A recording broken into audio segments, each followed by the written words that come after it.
사도행전 3장에는 놀라운 기적이 하나 기록됩니다. 베드로와 요한 사도가 이제 성전으로 들어가는데요. 성전에 있는 여러 문 중에 하나인 미문, 아름다운 문이라는 뜻인데요.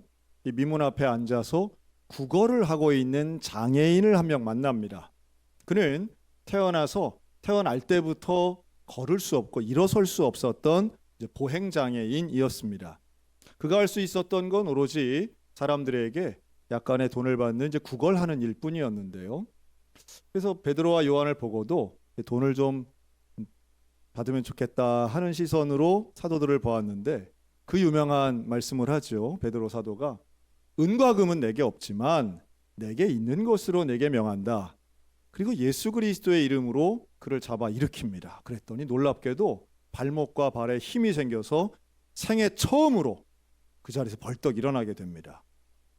기적이죠. 그리고 들어가서는 막 뛰면서 찬양하면서, 사실은 어떤 의학적인 일도 이건 가능하지가 않습니다. 왜냐하면 오랫동안 사용하지 않은 다리는 너무도 가늘어서 걷거나 뛰기가 불가능하기 때문인데요. 하나님의 아주 특별하신 초자연적이고 초월적인 기적이 임한 거죠. 그리고 우리가 신앙생활하며 또 사실 모두가 경험하는 건 아니지만 이러한 기적이 있음을 분명히 믿습니다.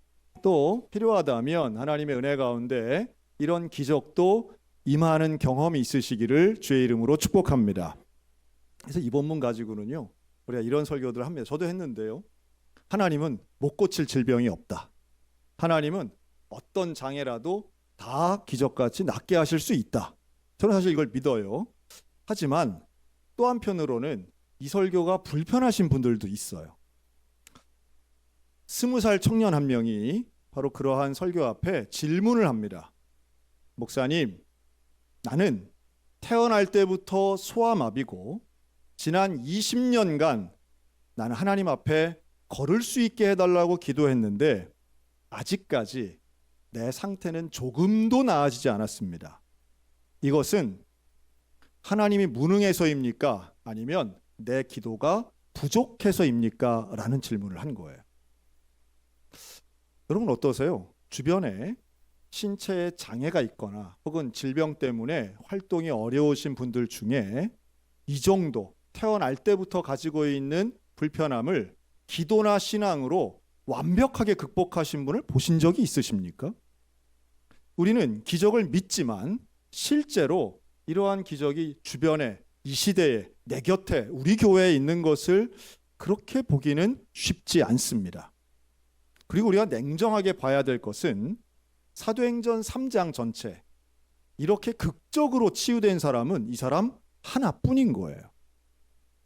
다시 말해 기적은 분명히 존재하긴 하는데 이것을 보편화하거나 일반화하기는 조금 어려운 지점이 있더라는 거죠. 기적을 바랄 수도 있을 겁니다. 하지만 또 하나 잊지 말아야 하는 것은 이 안진뱅이는 누구에게도 나를 걷게 해주세요라고 요청한 적이 없어요. 그렇죠? 물론 그 마음 깊숙이에는 한 번도 일어나지도 걷지도 못한 사람에게 저 밑바닥에는 그런 소원이 있었겠지만, 그런 누구에게도 이걸 요청하지 않았는데 놀랍게도 베드로 사도와 요한 사도가 그 자리에서 예수 그리스도의 이름을 거론하면서 일으켜 세운 거죠. 여기에는 분명히 뭔가 뜻이 있을 거라고 생각합니다. 또한 기적은 존재하지만 모두가 기적을 경험할 필요도 없고요. 그리고 그 기적이 향하고 있는 방향을 안다면 하나님의 특별하신 뜻을 이해하는 데 조금 도움이 될 거라고 생각합니다. 이렇게도 한번 설명드리고 싶어요. 여러분, 기적이 일어나면 모두의 삶이, 내가 바라는 기적이 일어나면 내 삶은 다 좋아질까요? 이런 한번 상상을 해봐요. 지금 이 안진뱅이는 몇 살이었을까요? 이 4장 22절에 보면 그의 나이가 40여 세 되었다 이렇게 말하거든요. 근데 그것은 오늘날로 기준으로 본다면, 그 당시의 평균 수명을 비교해서 본다면 우리의 체감상 70대 중반이라고 보시는 게 좋아요. 그러면 느낌이 더 가까이 올 겁니다. 근데 이 사람은 그 나이 될 때까지 뭘 했어요? 움직이지 못하고 국어를 하는 인생이었어요. 그렇다면 그가 움직이게 된 건 분명히 극적이고 기쁜 일이긴 한데요. 그러면 이 다음부터 그 사람은 뭘 해먹고 살아야 할까요? 노동해야 되잖아요. 일해야 되잖아요. 그런데 젊은 시절이 다 지나간 거예요. 기술이 없어요. 힘도 없어요. 무슨 일로 먹고 살 수 있을까요? 다시 국어를 돌아갈 수는 없어요. 평생토록 해왔던 그 국어를 할 수는 없어요. 왜냐하면 신체가 건강해졌기 때문에. 당연히 일해야 되겠죠. 그런데 이것은 그가 부자도 아니고 귀족도 아닌 이상 그는 남들처럼만 된 것이지 남들보다 뛰어나게 된 건 결코 아니라고 하는 거예요. 꿈에도 생각 못한 기적을 경험했지만 그렇다고 해서 인생이 남들보다 더 뛰어나거나 위대한 삶으로 간다는 증거는 어디에서도 볼 수 없어요. 지옥 같은 북한을 탈출해서 그 어려운 사선을 뚫고 기적같이 남한에 오신 탈북민들, 입국할 땐 기적과도 같은데 살아보니 어떻대요? 그렇죠? 우리가 예상하지요. 예상할 수 있습니다. 남한이 천국은 아니라는 거예요. 왔는데 올 때는 분명히 나을 거라 생각했는데 나은 것도 있지만 그렇지 않은 것도 많아서 실망도 크다는 거예요. 로또에 당첨된 사람들 이야기 간혹 듣습니다. 기적 같은 일이죠. 하지만 로또 당첨되고도 그 전보다 더 불행한 인생 사시는 분들도 제법 많습니다. 아유 목사님 그래도 돈 많은 게 좋죠. 그래도 건강한 게 좋죠. 뭐 이런 그런 안목도 생각도 분명히 존중합니다. 그러나 분명한 건 기적이 일어나는 건 대단한 일이긴 하지만 그 기적이 있다고 해서 우리의 인생이 송두리째 내가 원하는 방향으로만 바뀌고 간다는 보장은 없는 거죠. 그런 면에서 하나님께서 허락하시고 이루시는 기적은요, 그 다음을 봐야 됩니다. 분명히 아주 이례적이에요. 안전뱅이가 일어서는 것은 기적 중의 기적인데 그런데 그 다음에 어떤 일이 벌어졌을까? 그의 인생은 3장의 기적보다 4장의 모습이 더 중요하다고 저는 개인적으로 생각합니다. 자, 4장에 어떤 일이 벌어지느냐 하면요. 사람들이 주목합니다. 왜냐하면 이 안전뱅이는 모르는 사람이 없었어요. 성전 미문 앞에서 수십 년 동안 구걸을 했기 때문에 예루살렘 시민들도 알고 유월절을 지키기 위해서 여기 처음 방문해도 이 사람을 처음 본 사람도 아는 사람이라는 거예요. 그런데 그에게 일어난 이 기적의 사건은 모든 사람들에게 전파되고 순식간에 예루살렘을 덮는 큰 이슈가 됩니다. 그리고 그 관심은 다시 걷게 된 처음으로 걷게 된 이 사람보다 이 사람을 걷게 한 베드로에게 관심이 집중돼요. 그리고 베드로가 하는 말을 귀 기울여 듣게 됩니다. 그때 이 베드로와 요한이 이런 얘기하죠. 왜 우리를 주목하느냐? 왜 우리를 주목하느냐? 너희가 죄 없으신데도 죽게 만든 그 예수 그리스도의 부활을 믿는 믿음이 이 사람을 고친 것이다. 담대하게 선포합니다. 베드로의 설교는 거침이 없었어요. 베드로의 선포는 오직 하나 예수 그리스도의 부활에 집중되어 있었습니다. 그리고 이 담대한 부활 선포의 설교를 듣고 그 유명한 5천 명이 하루아침에 세례받은 사건, 바로 이 장면에서 나오는 거예요. 어떻게 5천 명이 세례받았을까요? 베드로의 설교에 집중했기 때문이고요. 왜 베드로의 설교에 집중했을까요? 성전 미문 앞 안전뱅이를 일으켰기 때문에 사람들이 호기심 반, 기대 반, 소문 반 해서 들었던 거예요. 그러자 이제는 반작용이 일어납니다. 원래 사람들 관심이 없으면 무관심하면 공격도 없는데요.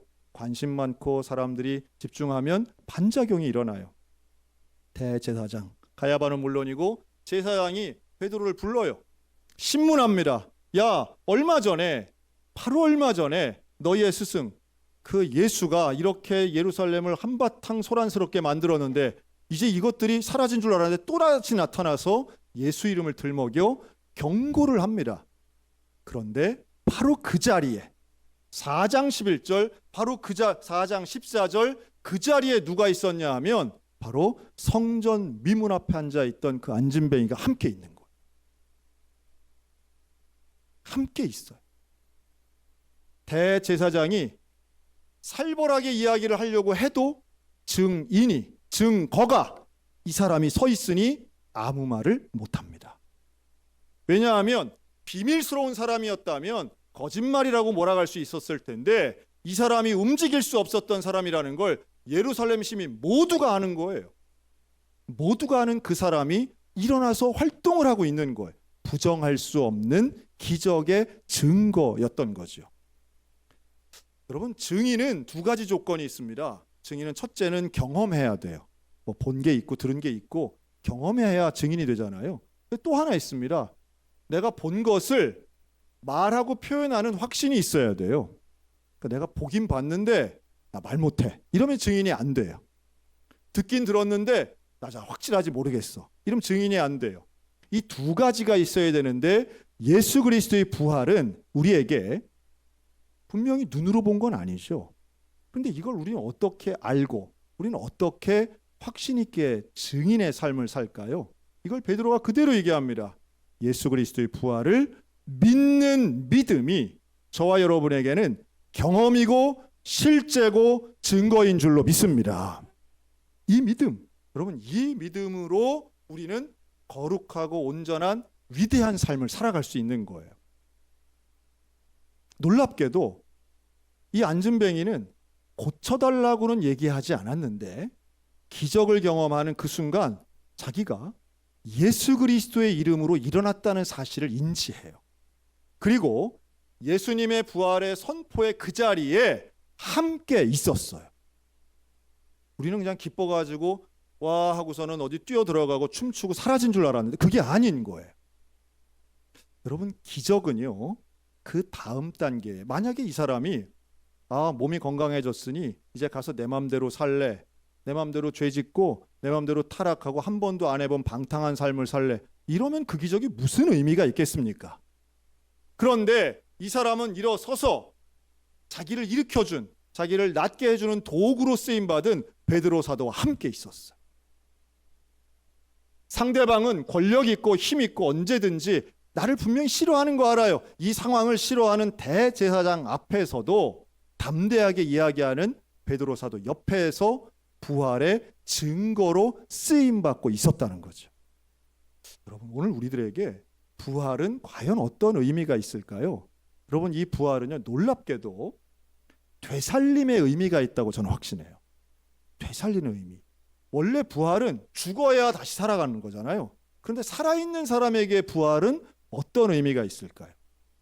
아직 죽지 않은 우리에게 예수 그리스도의 부활의 메시지는 결국 나를 온전하게 살게 하는 것입니다. 이 온전하게 살게 하는 것, 삶의 방향과 목적과 더 큰 은혜를 향하여 걸어갈 수 있는 결단이 부활의 신앙을 통하여 이루어지는 것 믿으시기 바랍니다.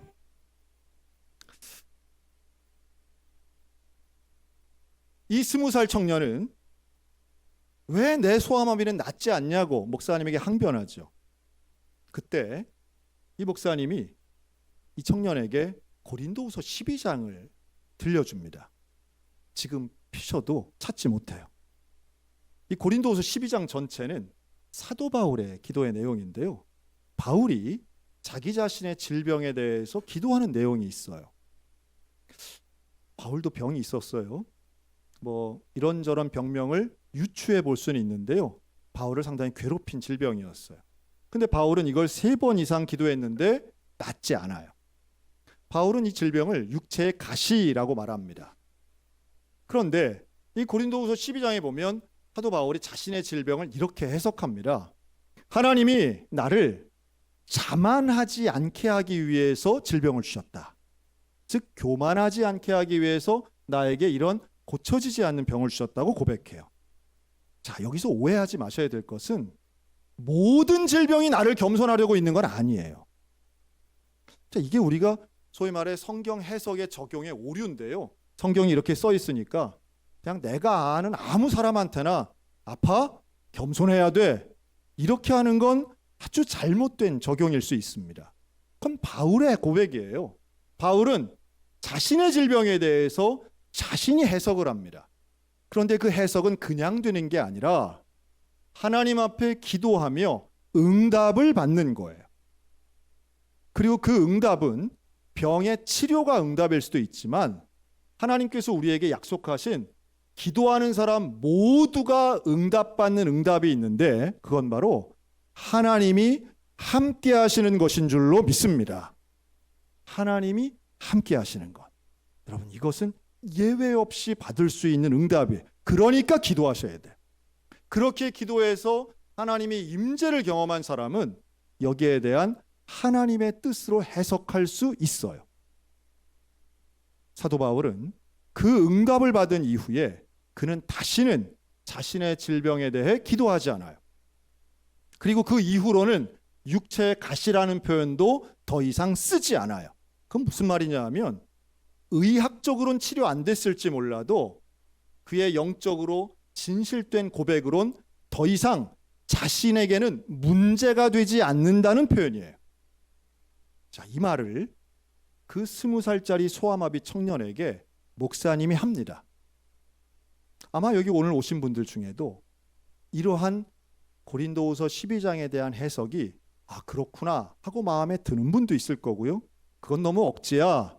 그건 갖다 그냥 꽤 맞추는 거 아니야? 라고 생각하시는 분들도 계실 거예요. 그런데 놀랍게도 이 20살 청년은 그 말씀이 믿어졌어요.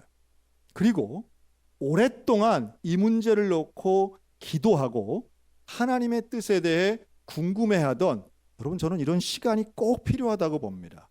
순간적으로 드는 질문이 아니라 오랫동안 고민한 사람들에게만 깨달아지는 때가 있어요. 진리는 그런 사람들에게 더 쉽게 문을 엽니다. 어떤 순간적 판단으로 질문이 아니라 내 삶에 정말 근본적이고 오랫동안 고민한 문제에 대해 하나님께서는 신비하게도 문을 여시고 귀를 여시고 마음을 열게 하시는 거죠. 그래서 이 20살 청년은 그 말씀을 받아들입니다. 어떻게 받아들이냐면 사도 바울은 치유받았다고 믿어져요. 바울은 치유받았다. 나도 이 말씀을 붙잡겠다. 나도 기도하며 하나님 앞에 부활의 메시지를 소유하겠다. 그리고 그는 신학교에 갑니다. 그리고 목사님이 됩니다. 40여 년이 지나 그는 지금 60대 후반에 은퇴하신 목사님이 되었고요. 이 목사님은 지금도 휠체어에 타고 계세요. 소아마비는 조금도 개선되지 않았어요. 하지만 이 목사님이 질병에 대해, 장애에 대해 설교할 때에 회중이 듣는 반응은 완전히 다릅니다. 건강한 제가 설교하는 거하고는 비교가 안 돼요. 이분은 설교하실 때 앉아서 설교하시고요. 휠체어에 탄 채로 설교하실 때가 참 많은데요. 그때 회중들의 반응은 너무도 놀랍습니다. 충분히 아마 예상이 되실 거예요. 진짜 우리를 붙잡고 있는 문제와 질병과 장애가 무엇인가? 인간의 보편적인 고통이 있습니다. 바로 질병과 가난입니다. 질병과 가난은 이거 왜 있지? 없으면 참 좋겠는데, 이것 때문에 우리가 너무너무 힘든데, 이 질병과 가난이 도대체 왜 있나? 예수님이 능력이 있는데 이거 좀 없으면 얼마나 좋겠어 라고 생각할 때가 많습니다. 그런데 또 한편으로 보면 그 정도가 아니면 사람이 안 바뀌더라고요. 그 정도의 고통이 아니면 사람이 생각과 가치관 이게 잘 안 변하더라고요. 중요한 건 이것을 고통을 문제로 볼 것이냐 아니면 그 다음 단계로 갈 수 있는 과정으로 볼 것이냐라고 하는 것을 우리가 선택할 수 있다고 저는 믿어요. 근데 놀랍게도 더 좋은 방향으로 갈 수 있도록 우리를 이끄는 걸, 저는 이걸 되살리는 믿음이라고 보는데요. 이게 바로 부활의 신앙인 줄로 믿습니다. 부활의 신앙은 살아있는 우리에게 주시는 하나님의 너무도 큰 은총과 은혜예요. 내 삶을 조금 더 거룩하고 온전하게 주의 뜻을 따라 살 수 있도록 만들어주시는 하나님의 은혜죠. 요즘 우리 교회 입원하시는 분들 많아요. 질병 있으신 분들 많습니다. 젊은 부부 하나 소개할게요. 이렇게 예배당 나와서 우리 예배드린 게 얼마나 기적인지 몰라요. 근데 이 여자 집사님이, 아내 집사님이 아픈 거예요. 그래서 병원에 지금 입원하시고 수술도 받으셨어요. 제가 이제 전화로 신방을 합니다. 그런데 이 집사님 뭐라고 하느냐면, 목사님 전 너무 행복합니다. 참 감사합니다. 이러는 거예요. 뭐가 그렇게 행복하고 감사하세요? 물론 질병 아프죠. 고통스럽죠. 병원 생활 불편하죠. 그런데 이 한 사람이 아프면 가족 전체가 힘들잖아요. 어린 자녀 돌보는 것도, 또 물론 경제생활 하는 것도, 집안을 꾸리는 것도 하나같이 쉬운 게 하나도 없어요. 여러분, 이럴 때 간병하다가 가족이 해체되거나 불안한 경우가 얼마나 많은지 몰라요. 그런데 이번 주간 이 힘든 중에 남편이, 사실은 이 집사님은 남편 집사님 위해서 기도 많이 하는 분이었어요. 그래서 우리 교회 와서 세례도 받고 또 신앙이 조금씩 자라는 것 한 감사하는 집사님인데, 지난 주간에 남편이 자기 머리에 손을 얹고 기도해 줬다는 거예요. 남편이 내 머리에 손을 얹고 기도하는 장면 한번 생각해 보세요. 아내의 몸에 손을 얹고 안수기도 한다는 건 생각만 해도 참 감동적인 장면이에요. 세상에 어떤 약이, 세상에 어떤 주사가 그것보다 더 우리의 마음을, 우리의 심령을 위로하겠어요. 그리고 남편이 그러더래요. 우리 퇴원하면 교회 떡 내자 그러더래요. 이게 젊은 분들이에요. 남편의 입에서 그런 말이 나올 줄은 정말 생각도 못했는데, 목사님 저 너무 행복합니다. 우리가 병원이 아니었던들, 이 질병이 아니었던들 이런 기도, 이런 고백 쉽지 않았을 거라고 생각해. 하나님 고쳐주시겠죠. 또 의학적인 도움도 효과 있겠죠. 여러분, 그런데 이런 질병과 가난 때문에 더 소중한 가치를 잃어버리지 않으시기 바라겠습니다. 고통이 있어요. 그런데 그 고통 너머에 있는 분명히 우리 주님이 약속하신 놀라운 은혜가 있습니다. 그게 바로 부활의 신앙인 거예요.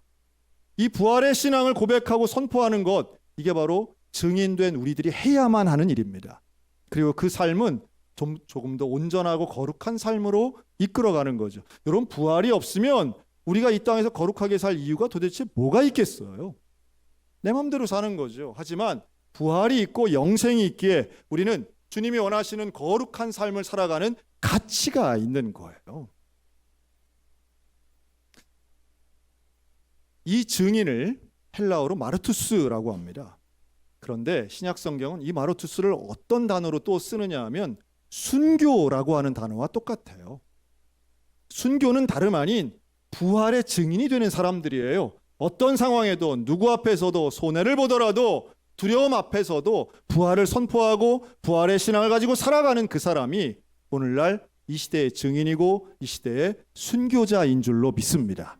사랑하는 성도 여러분, 여전히 어려움이 있고 고난이 있고 답답함이 있고 왜 내 삶엔 기적이 없나 라고 하는 하나님 앞에 원망의 제목들이 있을지 몰라도, 그러나 우리에게 약속하신 나와 함께 하시는 예수님, 나를 위해 부활하신 그 예수님, 예수 부활 나의 부활, 예수 생명 나의 생명, 이 위대한 고백을 가지고 오늘도 되살림의 은혜를 경험하는 부활의 증인들 다 되시기를 우리 주님의 이름으로 축복합니다. 아멘. 기도하겠습니다.